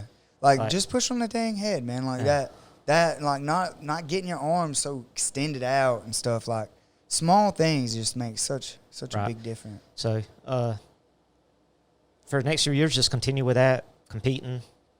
Do you plan on getting your black belt one day? One day. What's your goal as that? Black belt, right? Yeah, goals. Black belt's a goal. I'm giving him a goal, people. I'm like, yeah, black belt, right? Not your blue, not your purple, not your brown, black. Black belt's the ultimate goal. Why? Explain to people why. So why? I do want, like, it's an achievement. So it's not a goal, but I want that achievement of getting my purple, getting my brown. But the goal, ultimate goal, is black belt because people get fixated. Like you hear the blue belt mentality. People get their blue belt, they quit. Blue belt blues. Yeah, they quit because you set that goal. You set that goal. You're a white belt. You don't know anything. Like, I want that blue belt. I want that blue belt. I want it. When you get it, you accomplish that goal. And like, oh, well, I don't have to go today. Yeah. You start missing. Like me, like I thought fade away into nowhere. See, I had a different mentality. When I got a blue belt, I'm like, yeah, I'm not a blue belt yet. I earned my blue belt and was like, no. I didn't think I was a legit blue belt till 6 months after I got my blue belt. And his whole game changed. When he finally felt like he was a blue belt, he turned into a different grappler. It's amazing what confidence will do. Yeah. It's like Troy. Dude, Troy he's an encyclopedia of knowledge. Yes. And he was still spastic as a blue belt. And I was like, dude, when you stop being so spastic, you're going to be dangerous. Yeah. And he started focusing on that. And then I gave him his purple belt. And it was within a month, his confidence level and everything changed. He grew into his belt. Right. He did. Troy is a beast. Yeah. And, like, he compliments me without complimenting me. Like, whenever he's instructing and you're not around, like, he'll ask me, like, did I miss a detail? Can you think of something? That's awesome. And I'm like, you know more than I do. Yeah. But I love Troy so But, much. like, he'll I check with me, and I'm wish- like, I wish I could just be like, yeah, man, and just have that yeah, nice mentality that he has. yes. I that is a character flaw in myself, I believe, that I carry with me is like, I give compliments and stuff, but I'm just like, whatever. Like, I'm just that guy. Like, I get, again, I'm hard-nosed a little bit. And I feel like when I give somebody a compliment, though, they're like, oh, Coach complimented me. And I'm like, dude, I say you're good all the time, but not to them, apparently. Or something. I'm not sure. Well, see, I hear it enough. I just don't. You have to believe it in yourself, too. Yeah. I'm like, yeah, I'm not there yet. Yeah. Like, no, no. I mean, with me, I was like, oh, one day I will be a black belt. One day. Right. But the funny thing was I was never a belt chaser, and I think that's why I lasted so long. When I got my blue, I was just like, blue belt. Then I got my purple belt. I was like, all right, this is cool. Yeah. Like, I made it. I'm a purple belt. Like, I did not, like, black belt was never, like, I never even thought that I would ever get a black belt. When I first started, I never did. Like, I didn't even, like, think about blue, really. Right. Until I started actually, like, getting that knowledge and being able to execute something like, you know what, maybe blue belt's possible. Yeah, with me, I was like, black belt, like, I'm an MMA fighter. I don't care about that Brazilian Jiu-Jitsu black belt. Yeah. But now, I was like, I want my black belt. I need my black belt. Like, I've been doing this for 37,000 years. Give me my black belt. And, but it was weird because, like, you go from, with me, I went from, like, I didn't care about a belt, didn't care about competing. I just wanted to be good enough to hold my own against somebody bigger than me. Right. And I wanted to be able to use it in MMA to control somebody my size that was maybe stronger than me or better wrestling. And I just continued working and training because it's what I do. It wasn't a belt, it's just what I do. Like, Right. This is how I get up. I'm stressed out all day long through work, relationships, friendships. I'm just stressed. And then I get on the mat and somebody's trying to choke me, and that's the only thing I got to worry about is, like, stopping this person from choking me. Right. And then I feel good. And, like, everything else is like, oh, okay, I can start my day tomorrow and worry about all that crap later. Right. See, and I have my main job. Like, jiu-jitsu's not my job. This is how I get exercise and blow off steam. And now the pressure, like, I feel like I'm more of a mainstay here at your gym. And I want to live up to that blue belt. Like, I feel like a blue belt now, but I still feel like I need to live up to it. So Nice. I continuously want to learn. And I would like to get first place in a comp one day. So Still when haven't. Yeah, so when you, it'll happen. So when you, like, you're going to retire from your regular job in a 10 years, 15 years, whatever. Oh, no. it is. It's like I probably have another 30 years at my job. Oh my Really? gosh. The retirement age is what, like 62, 65? I'm No, only 32. Not from the government. Yes. Like, those guys retire at like 30 years old. I think that's the military. Military's 20 years. So if you join at 18, you can retire at 38. Haven't you been at your job for like 20 You years? still have to meet the age. It's Oh, not that's- how much you got in, the age. Oh, that's And it's like messed up. 62, something like that, Oh, 65. never mind. I was curious, is like, are you going to try to run your own school or Maybe. Or just being. take over here? So depending on where you've grown, because I know you have aspirations, I do. more than one gym. Once I get there and can take off more or retire, like I could help cover one gym. That way you can. I'm planning Right. on expanding and Yes. having people and having multiple Right. things like I don't know if I want the headache Organization. of actually owning my own gym, but I would completely be down for running a gym like for you, for my coach. Nice. I don't think I want to do the actual be the owner. I gotcha. You know, because after like doing a whole career, Yeah, 40 then all that years. headache. And then starting over. Well, And- I thought yeah. so. I honestly thought like, oh, Bam Bam's gonna retire like 40, No. and then like, what are you gonna do now? Like, Unless I hit for- lottery. You let me hit a scratch off, I will retire tomorrow. So we gotta fix Bam Bam's mindset. We gotta train him about the lottery and stuff. All right. So we got Bam Bam. He's a lifer unless something bad happens or whatever. And it's a mainstay in your life. It's something that he wants to do. What about you, Taylor? Where do you see yourself, jiu-jitsu wise? Do you want to compete in like at Worlds or anything like that? Is those goals? Like, what is your actual goals? I haven't even thought about anything like Worlds. As far as competition goes, I just decided like the other day that I would compete again, but I just want to do no-gi. Why? Well, so I do think that gi is super important. I am going You've to been talking to continue Steven again? Maybe. Steven? Man, I didn't bust you out, Steven. Man trying to hold you down. They're just trying to control you with the gi. Right. But I think that training gi is super important for self-defense, especially. You see what I got on? Right. If somebody grab me right now, I got to know how to break these grips and choke them. That's exactly. a gi. Yeah. And I do think that it is important to learn, and I'm not knocking gi at all. I'm just more comfortable in no gi, and I see myself growing more in no gi than I do in gi. So I would feel more confident competing in that. I do want to get my blue belt. Like Bam Bam was saying, when I first started, I didn't care about a belt. I didn't care. I never thought that I would be good enough to get a stripe. 2 stripes. Like How many stripes you got now? just 2. I got 2. But so We're going to give her 5 more stripes at the end of this podcast. It's gonna be a 7-stripe white belt. She's going to be a 7-stripe white belt.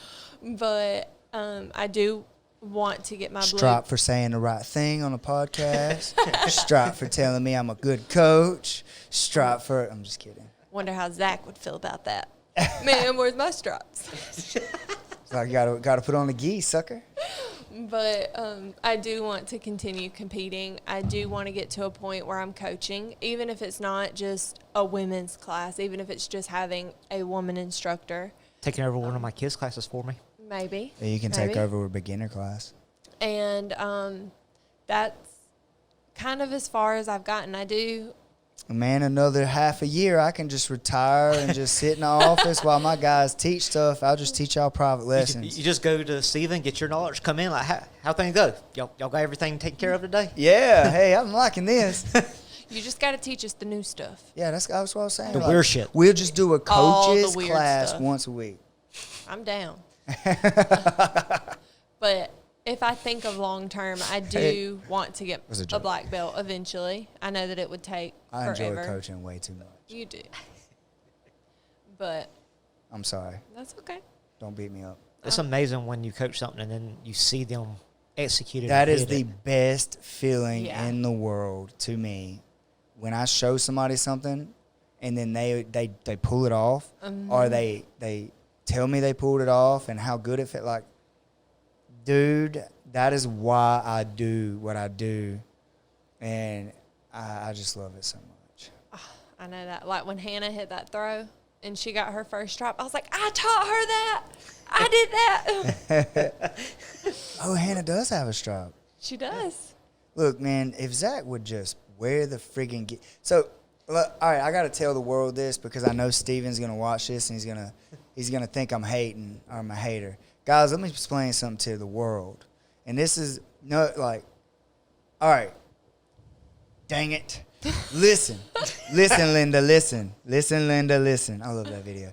All right, so I was a no-gi guy. MMA, I'm not putting that friggin' gi on. I am not wearing this gi. I Pajamas. will not put that on because it's stupid. I trained for 7 years and 8 years and never put on a gi.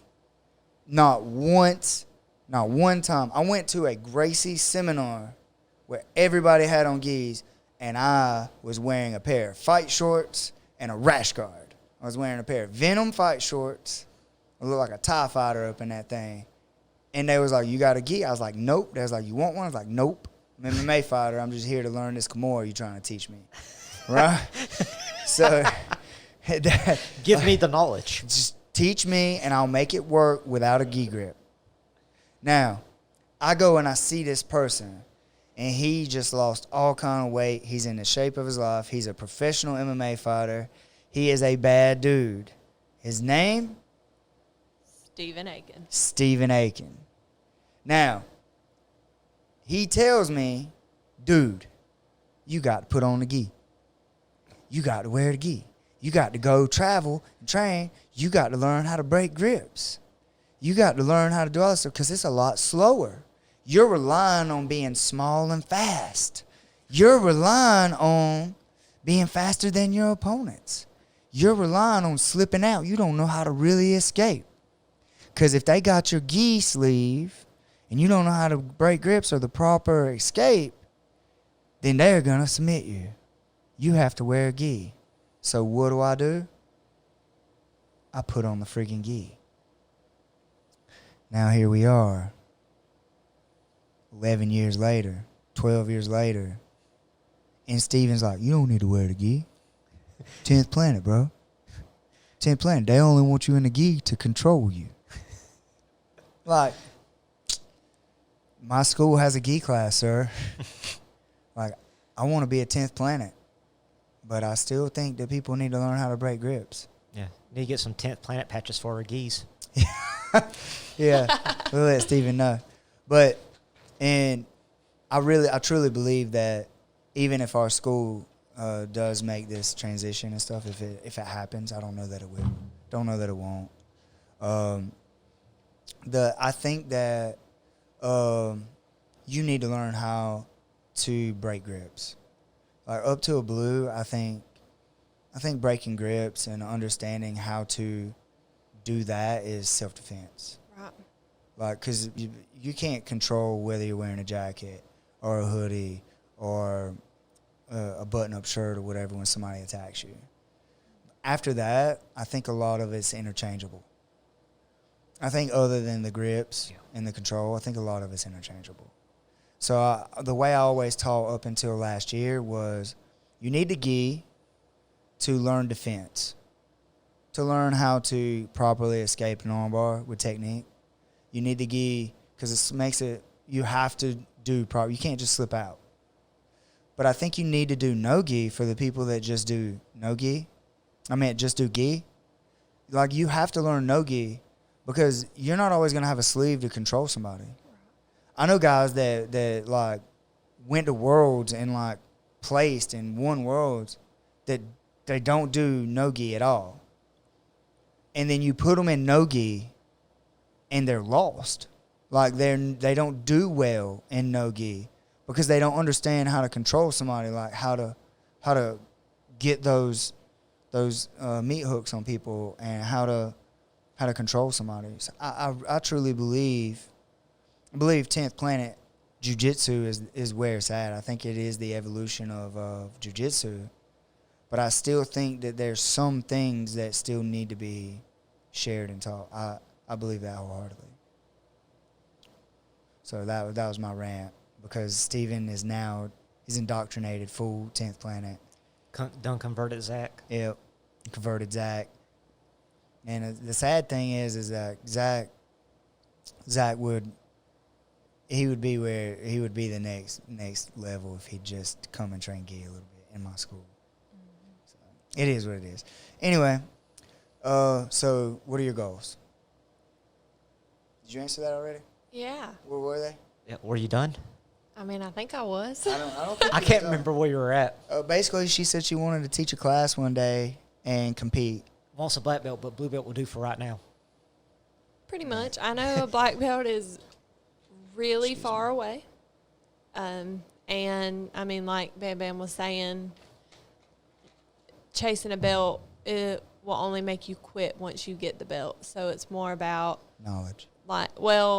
it is about knowledge for me, Bam Bam is my measuring stick. So every time I do something, I'm like, I'm going to try this on Bam Bam. Okay, this didn't work. Now I got to do it on Bam Bam. So he makes me want to get better. So every time we roll and he whoops me with a arm bar or a rear naked choke or whatever it may be, then I'm like, okay, this is what I need to work on. And then the next time he'll get me with a Kimura, and I'm like, okay, here's what I need to work on. I love how you do that too, by the way. She'll say, okay, she like breaks down every piece of the roll, and she's like, okay, he does this. What do I do? He does this. I don't like this What do I target on do? my back. Sorry, Bam Yeah. Bam. It's like, what he does this. What do I do? I think she's lying about the arm bars. I don't hit arm bars. My arm bars suck. I use them to It's set up my triangle. triangles.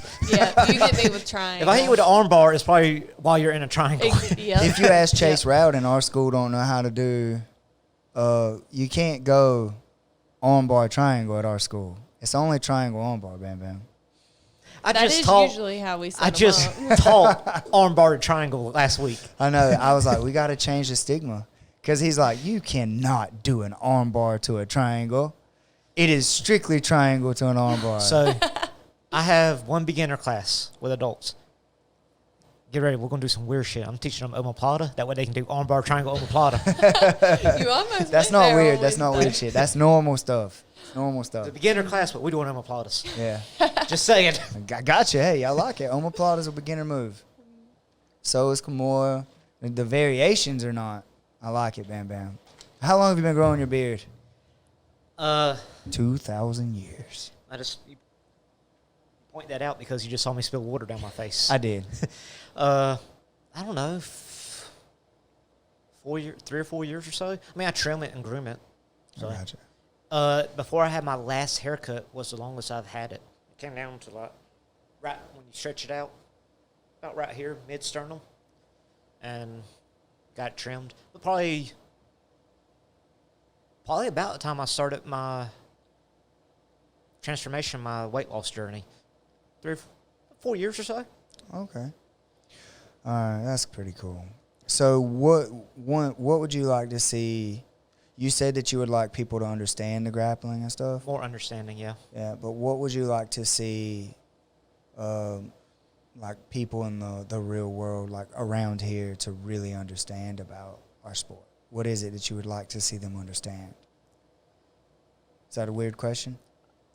I think it's the same thing, same answer. Like, just Same answer. understand it. That is What- not karate.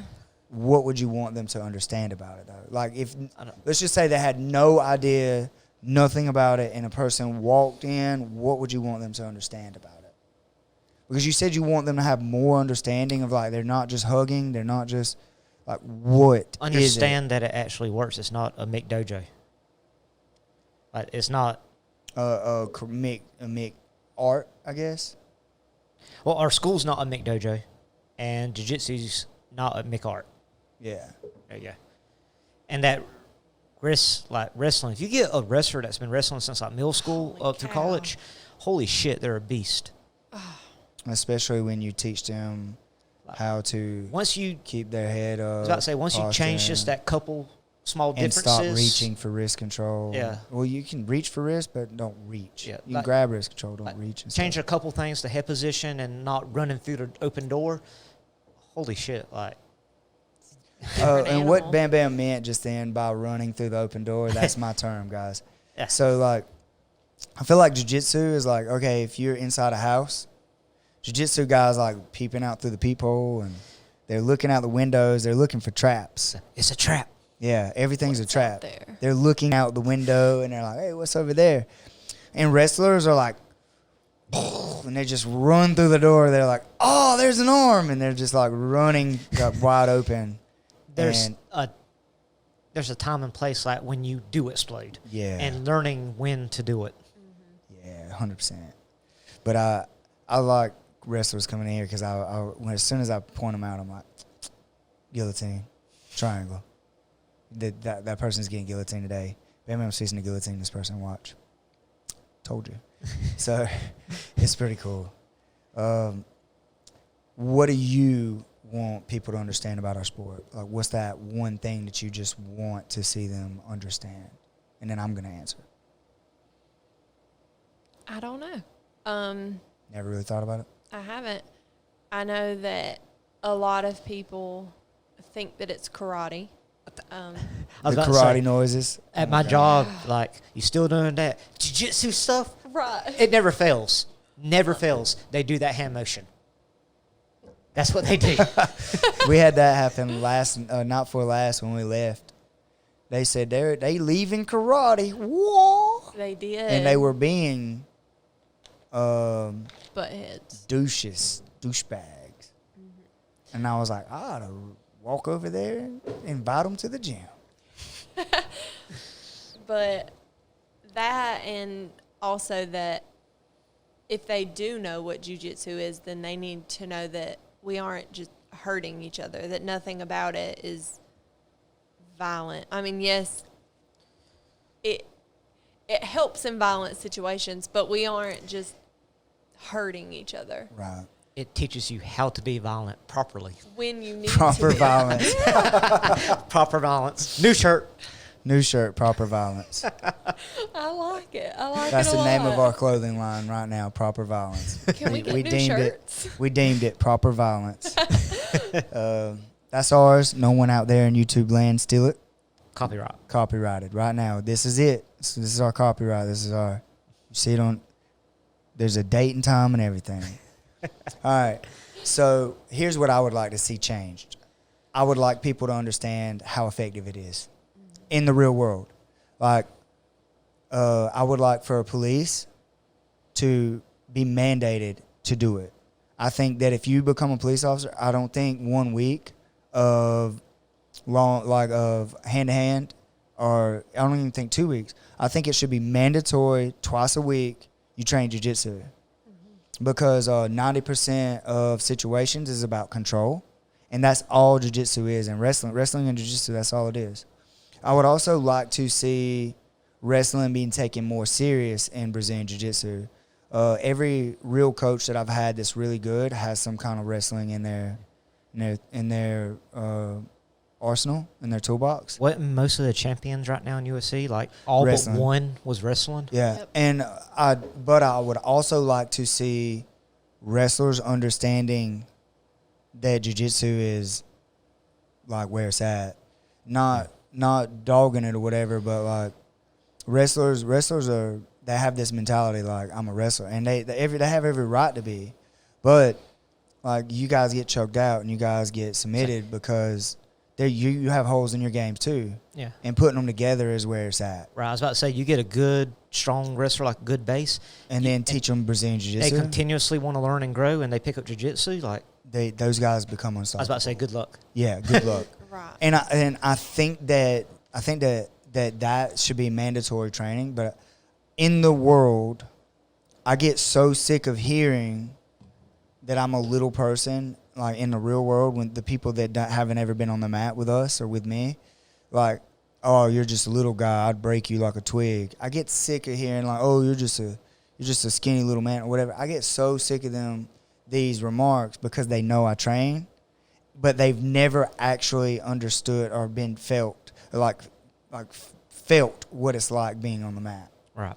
I wish I could just beam that feeling like to them, or make them like mandatory in school or something for them to try it in gym class or something. Like, I cannot stand to be like, I hear this at least once a week. That shit won't work on me. I hear it at least once a week. And I got in trouble. Well, I didn't get in trouble. But like, I had a big ass dude grab me on the shoulder last week, and I took him down and controlled him. Didn't throw a punch. Didn't fight him. He probably felt like he'd been in a fight because Oh, yeah. Dude probably couldn't move the next day. Yeah. because it was on like concrete or asphalt, wasn't it? it was actually it was both, because there was a sidewalk that's smooth Right into the asphalt. right into asphalt. So like butt and feet on asphalt, back and shoulders on concrete. And then need a belly? Ooh. Yeah, it was like reverse knee to belly, which is a position I never go to. But that's how we, like, when he was there, I settled quick, and then I switched to proper knee on belly. And this guy was 6'3", maybe 260, 270 pounds. Yeah. And he went down hard. Tried to catch himself, too, which is stupid. Didn't break fall. Like, don't be grabbing on me, man. I'm a little guy. I was scared. For those watching, like, I cut eyes. Like, that's not cutting eyes. Like, oh, yeah, right. Like, I know this story. So I'm like, oh, here we go. Yeah, like, it just happened. And I don't go around putting hands on people at all. Like, that's not who I am as a person. But don't scare me either. You will defend yourself. Yeah, I was scared. It scared me. I can just imagine what that dude felt the next day, because you get dropped in here on the mats. Oh, like and you know how to fall? You know how to fall. You still, like, it's still Still smart. sore. Like, you're Yeah, sore. Still hurts. Yeah. This guy hit. Like, and he hit, and he went, I wonder if oh, the air left him. It was bad. did he tuck his chin? I wonder if his head bounced. I'm not sure because I was kind of, Well, you're busy. yeah. And he may have caught himself like too much. Yeah, where it wasn't as much. He you landed imagine? on his hand smacked the ground first. Hand, elbow, shoulder, back. I bet his wrist and elbow, one of them two, if not both, are sore or got jacked. or And something. when he hit flat on his back, dude, like arm, then his back, he went, huh. All his air left him. And he was trying to breathe, and I just dropped weight. It was not a good situation for him. And the lady come out talking to me, and I was holding him down as he was trying to get away, talking to her. Yeah. Like, oh, he grabbed me. She's like, well, you need to leave. Yeah. And I was like, oh, okay. He shouldn't have grabbed you, but you got to go. Yeah, that's exactly what she said. Like, oh, you got to go. Yes, ma'am. Can't stay here. Can't stay here. You can't sit here. But anyway, so I would like people to understand how effective it is. Like, really how effective it is. If people truly understood how effective it was, every man on the planet would make his daughter train at least 2 years. Right. I truly believe that. Not so much for the guys or whatever, but as a man with daughters, there's no way on the planet I would allow my daughters not to have just enough basic understanding to how to shrimp, how to move their hips, how to post, how to get up. Get someone off of them. Yeah, it Wow. actually already saved one of my daughters from being assaulted. So, like, that's the one thing that I would put out there, like, how effective it is, how much you need it. Yeah? Yeah. So, we've been on now for almost 2 hours. Yep. And everything that we're talked about, guys, is about how effective jiu-jitsu is, about our experience, about our goals. So far, it's about our school here in Eastman, Georgia. We have a school. It's called TECT Center. It's right there on the wall. Our school welcomes any and everyone. We set you an appointment, bring you in, let you try a class. We break everything down. It is not, you're not coming in here to fight. You're coming in here to learn a martial art and to learn technique. Do we roll hard and get in there and get after it and stuff? Yes. But we roll at your pace, and we teach you at your pace. The only person you're trying to be better than is yourself. No one in here is keeping count. No one's going home saying, oh, I whooped Bam Bam today. I submitted him 7 times, marking it on their board. Maybe Zach. No, I'm just kidding. But I mean, apparently I do have a target on my back. you do. But nobody's keeping count. I mean, it's more or less about learning how to be safe, learning how to properly defend yourself, and like learning how effective our sport is. And man, I can't stress that enough that everyone that like if you have a daughter or anybody that's in your family that you care about, this is a must. A minimum of 2 years just to get a good understanding of like how to defend yourself. Taylor can testify. I'm a small guy. Like I walk around 138 pounds. I'm a little heavier right now, but my main weight has been 138, 142 for the most of my life, and I feel like a truck holding you down, and you're not getting up. and unless you train. Now, if you train, then you might get up. It's still a fight. I was about to say, I feel like he just lets me get up. Like, I'm about to try this. Right. Let me let him up and get to his position. Nah, Set up. he trains. It's a trap. It is. That's a trap. Where's this twister coming from? What's a twister? I have no idea. Spinal what this lock. is. Spinal lock. So, guys, if you're not training with us, go train somewhere. I just want to see you guys training.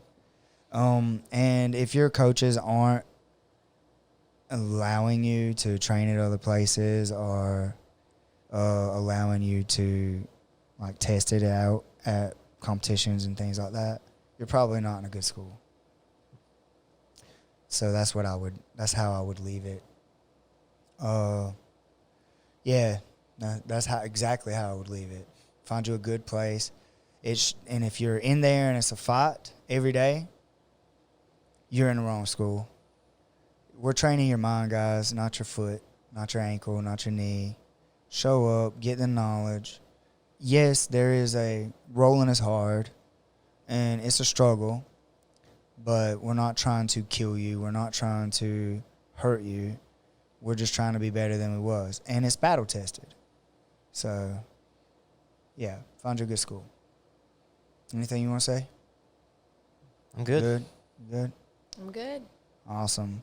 All right, so look out for Taylor. She's going to be the next big thing on the women's scene. I believe that wholeheartedly. If she continues to train the way that she's trained, she's gonna be somebody that we need to watch out for. Looking for that first place from Bam Bam.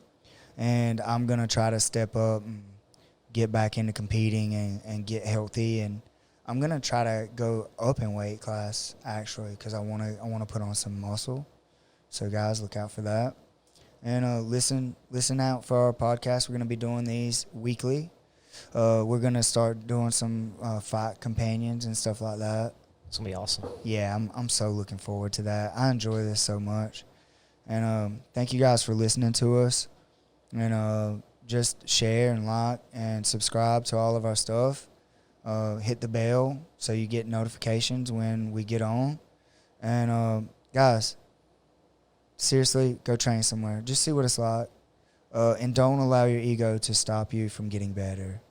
That is my message today. Do not let your ego stop you from learning this and getting good. And to the ladies out there, get in a gym that makes you feel comfortable and train. Find you a good place, safe place around a good group of guys, and get on the mat and learn how to get up.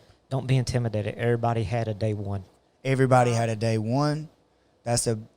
Everybody had a day one. And it is a little scary, but we're not trying to hurt you. Everything is controlled. It's a controlled environment. We're trying to grow and just make you better, and we're all becoming better people together. This is the most diversified place in the world, the mat. And, leave your ego at home, get on the mat and train. Yeah? Yeah. All right, guys. TECT Talk with Bam Bam, Taylor, and Jimmy. You guys have a blessed evening.